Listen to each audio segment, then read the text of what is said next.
我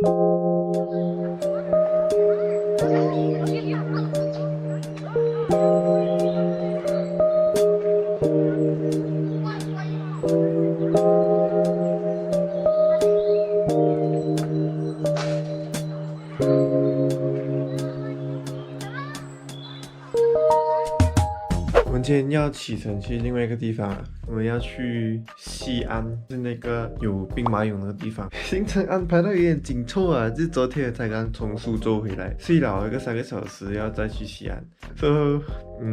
等下8点的飞机，差不多还有10分钟嘛，就要下去坐车去到机场。去机场可能还要半个小时、1个小时，可是可能最后一天会去一个华山，去爬一下山。华山就是一个，你听过金庸的话，就是那个华山论剑，所以想要去看一看啦。不过要看一下体力，因为这几天其实这个状态都不是很好，就是体力有点不行。如果可以的话，就去那边走走看看啦。毕竟去都去啊，还是要特种一点。我们西安见。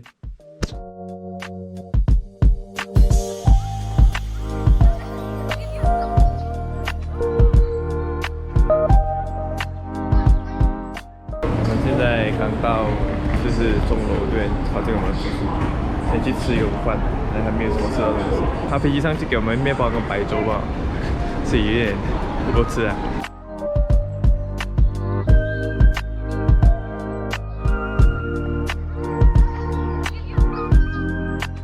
哪一个是表面？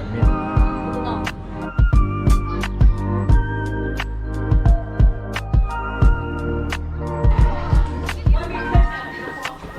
外面烂烂的，里面还行。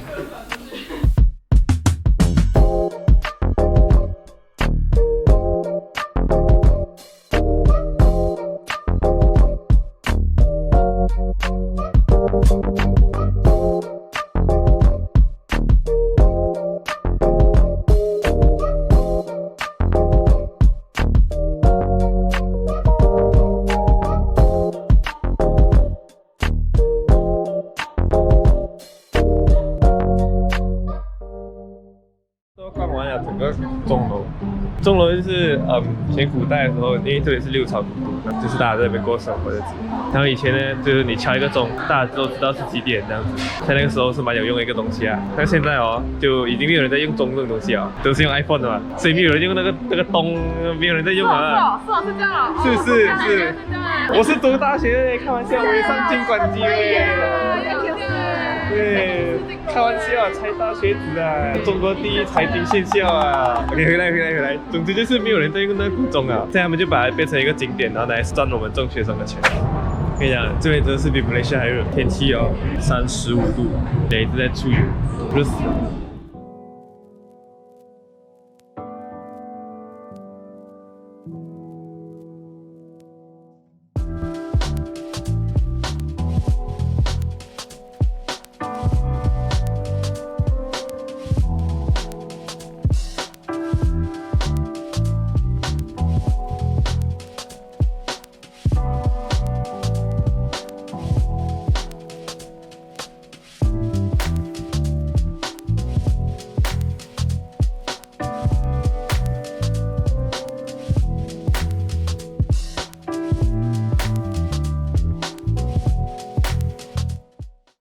The next day， 现在要去吃早餐，我忘记我们吃什么，至少跟着他们吧。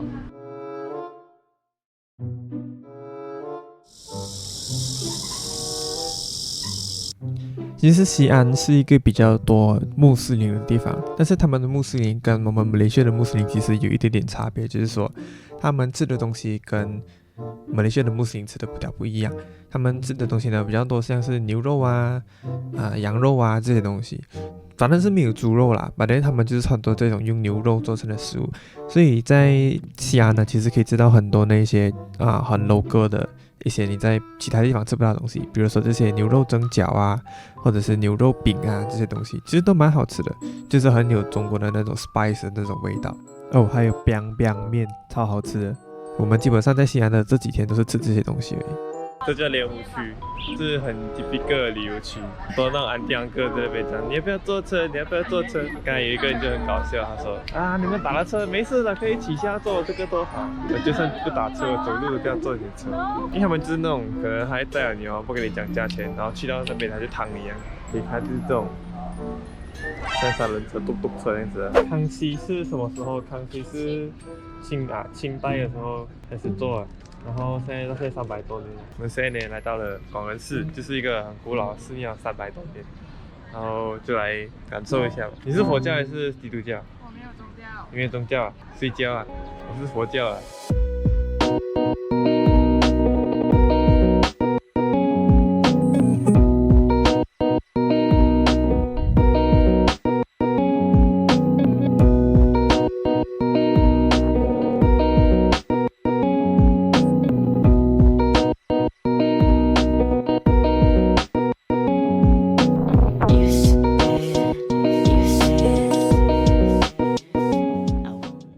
刚才出去吃了东西，逛后就去睡了一个回笼觉，因为真的太累了。然后现在就是要去吃火锅，然后晚上呢就去大唐不夜城。刚好我们去西安的这几天是夏天的最热的那段时间段，差不多每一天就是34到36度，真的是热到爆炸。然后我们还选择去吃火锅，不过这火锅确实挺好吃啦，就很地道啦。虽然讲它不是像成都那种特别辣的，但是在中国的火锅基本上都不会差到哪里去了。然后就在我们回去的路上看到了一个书展，这样子也去逛了，然后就往大唐不夜城去走了。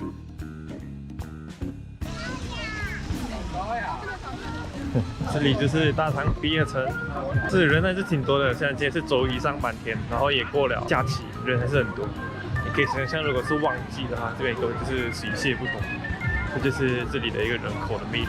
我们来的这一天，基本上真的到处都是人。我们基本上不是在看建筑，就是在看人。我在拍 footage 的时候都没有办法很好的去捕捉到这些建筑这样子，因为真的拍到哪里人就在哪里这样子，也没有什么拍到很好的 footage 啊。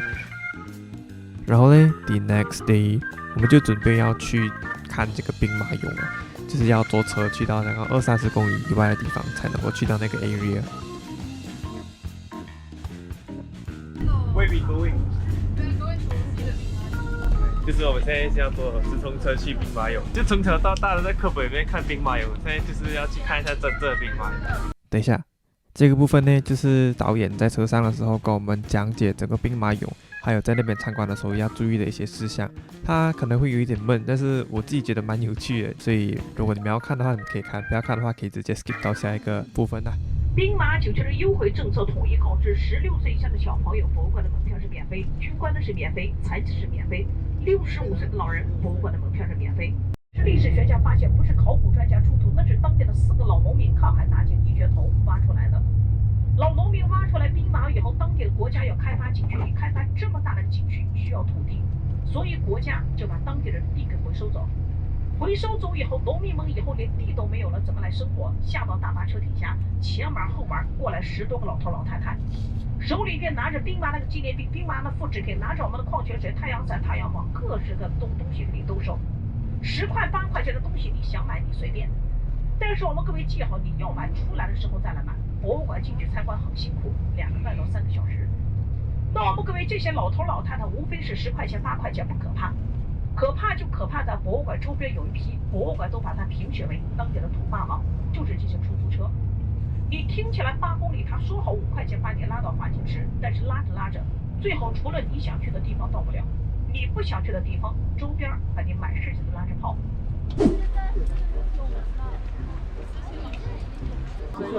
它就是每个人会配备这个接收器这样，因为它人太多，所以就是他们讲话可能我们听不到，所以还要直接配一个 wireless 的这种接收器，然后老师就配一个麦这样子，所以当那个导游在讲话哦，他就会直接传到你的那个耳机里面去，那你就可以听得很清楚，你就不用担心你走太远听到老师讲话这样。兵马俑他们讲是3分看7分听，你要了解每个兵马俑的那个历史，这样才能够懂它的意义在哪里，不然你就是看一堆拟人在看你这样。我今天的是挺晒的，希望待会不会中暑。而兵马俑城市在地下具有2200多年的历史，文物区讲究3分看7分听，让我们所有的游客更深刻地了解秦朝的历史文化底蕴。我们现在在那个门口嘞，准备进去，这个是门口。这个就是我们验票的地方啦，我们的票是在巴士上已经买好了，现在就是刷 passport 进去了。但是从那边到我们真正看到兵马俑，至少有1个小时半这样子的时间，所以其实还是蛮艰辛的一个过程，因为它的天气真的很热，35度。你打累了？确实透风，这个东西确实透风，感受到了风。秦始皇陵它是建于公元前246年到公元前208年，总共39年，是秦始皇的陵墓。它在建造的过程中动用了大量的人力物力，有历史学家认为它最多的时候有70万人参与建设工程。但兵马俑一开始是没有历史记载的，然后在1974年的时候呢，就有一个村民在挖井打水的时候就发现了兵马俑的碎片。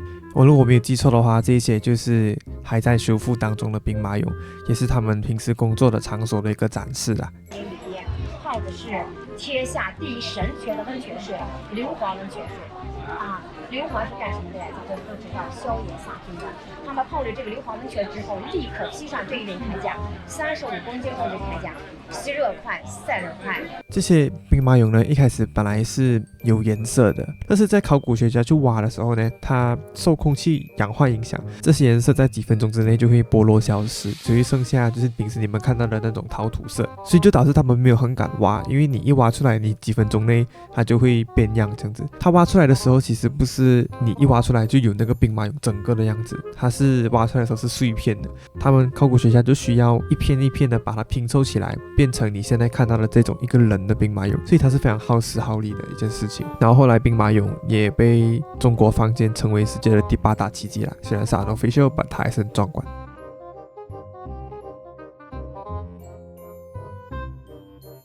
我们现在在这个秦始皇陵，就是他老人家埋葬的地方，然后就是它现在变成了整个园区，就是很大很大的园区，看起来风和日丽，然后埋了一个皇帝丹亚，然后现在是坐这个电瓶车，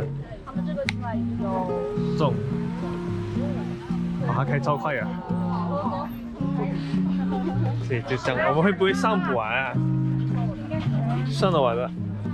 这个地方其实不是秦始皇的所在地，目前来说，其实秦始皇的所在地它还没有开发出来。我们看的这份园区是它的一些陪葬品的所在地，比如说一些器械啊，还有一些文物之类的东西会集中在这边。然后这个部分也是整个园区比较核心的一些地方。你在拍你自己？展出了几件实物，进入大家可以看到，咱这28件兵和你前边看到的是完全不一样。前边是部队，这28件那儿给秦始皇唱歌、跳舞、演节目、演杂技的戏，所以我们称它为百戏永坑。在这边的讲解会比刚才在之前的那个讲解会比较好一点，是因为这边的人比较少，然后同时这个讲解感觉它比较有节奏感，比较专业啊。他讲了很多关于兵马俑的一些历史啊，还有一些 facts 这样子，而且馆里面它的那些投影仪啊，介绍的那些技术都很完善，所以你可以很 intuitive 的去了解到这个地方的一个历史，这样子我觉得还是蛮有意思的。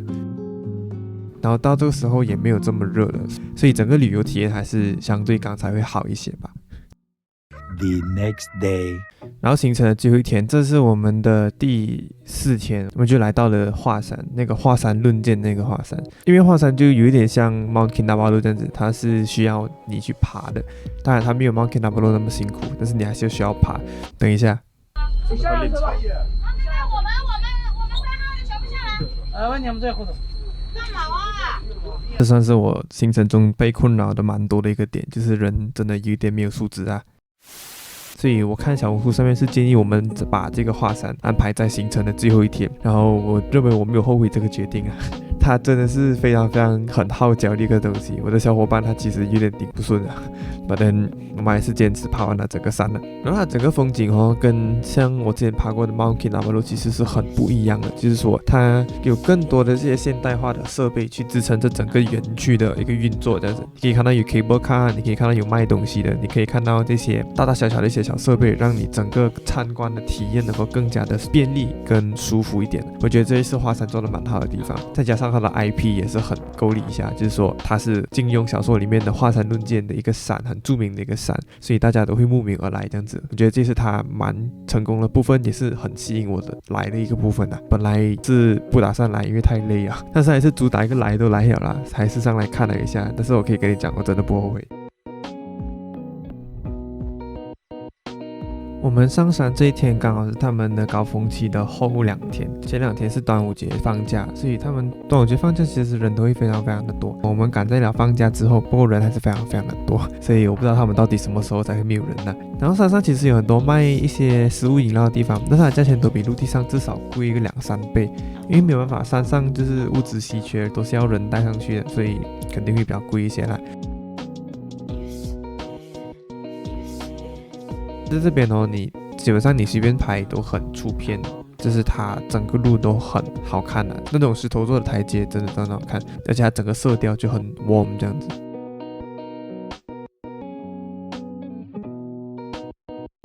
区气象部门发布大风预警天气，请游客朋友们合理安排游览时间，尽快乘索下山，谢谢配合。我才上来1个小时不到哎。在我们那天去的时候，就是比较不好踩的是，因为它天气不太好，就是前面都很热，对吗？但是今天居然给我下雨，所以就弄到有一点不太顺利了。不过最后还是有走完。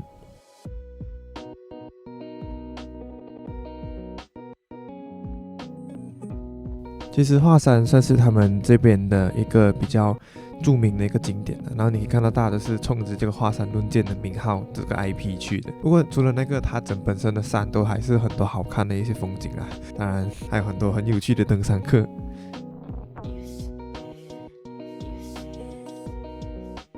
我们那时候去的时候，它那边有2个险道，如果没记错的话，一个是长空客栈，一个是耀子翻身。就是你在 video 里面看到的这个，就是走很险的道，你会穿上一个安全措施的那个器具，沿着这个险道去体验一轮的。它危险系数还蛮高，听说每一年都有人从那边掉下去。但是它就是这边的招牌啊，你去你还要花那个30块。我们是没有玩到长空客栈，我们只玩了耀子翻身。不过耀子翻身本身其实蛮刺激的，你等一下看那个 video 就会懂了。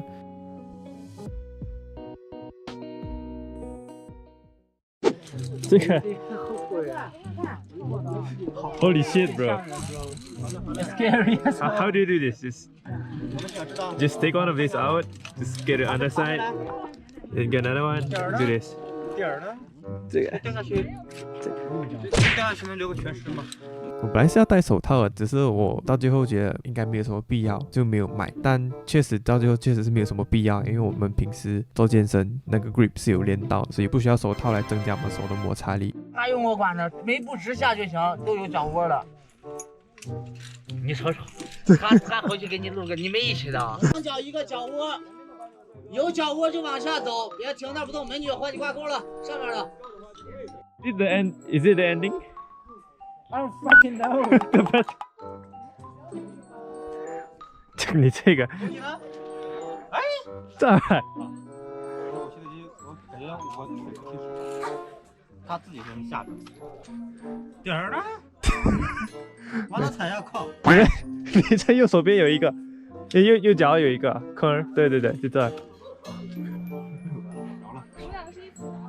不是，主要是东西呢？录摄记录吗？对对对。那你那个可以导出来的吗？可以，不过现在应该导不了，得回去。那我可以加你个微信吗？可以的。好的，谢谢。大家都加了，我也跟他说好了已经。好嘞，现在找到一个帅哥还有记录的仪器。有，真的。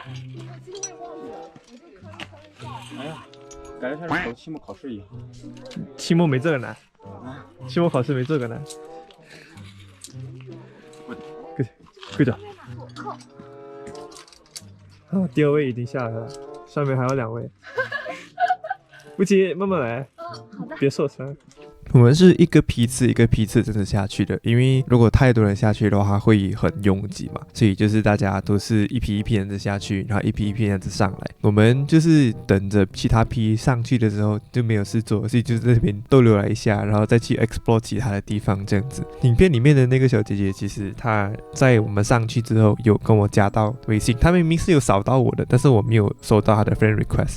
所以我没有把那个 video send 到给他，还是感觉蛮愧疚的。反正那个小哥哥他今年才16岁，就有加到我的微信，影片就给到他这样子。因为我们下去的时候，其实那个导游是不让我们带任何摄像的东西，除非你把它挂在脖子上，就是担心你手持的话，你要是一个不小心把东西掉下去了，那在你下面的那个人就会被你砸到，他们就不太想要这样子的事情发生，所以就都禁止他把相机带下去。只是刚好我把它挂在脖子上，就是不会有掉下去的风险，所以他就让我带下去。所以我是全程唯一一个有把相机拿在手上去记录的人，他们其他人的手机就只能放在口袋里面。然后耀子反正玩完了之后，就大概4点多，我们也赶着去下山了，因为如果这个时候不下山的话，之后就会有很多人在那边排队，然后下去就晚上就会赶不上我们最后一班的6点半的这个直通车。所以这段就是我们下山的 footage， 就是下回去北峰那边去坐北峰的缆车下到山脚下面去，然后一路就看到很多从北峰这边最长的这个 route 上来的这些人，我自己是蛮 respect 他们的啦。而且下山的时候，其实因为路途非常的长，所以我们就有看到很多不同的这些风景，这样子其实看这风景也是很疗愈的啦。哇，对，哇，拍拍拍拍拍拍拍拍，我去。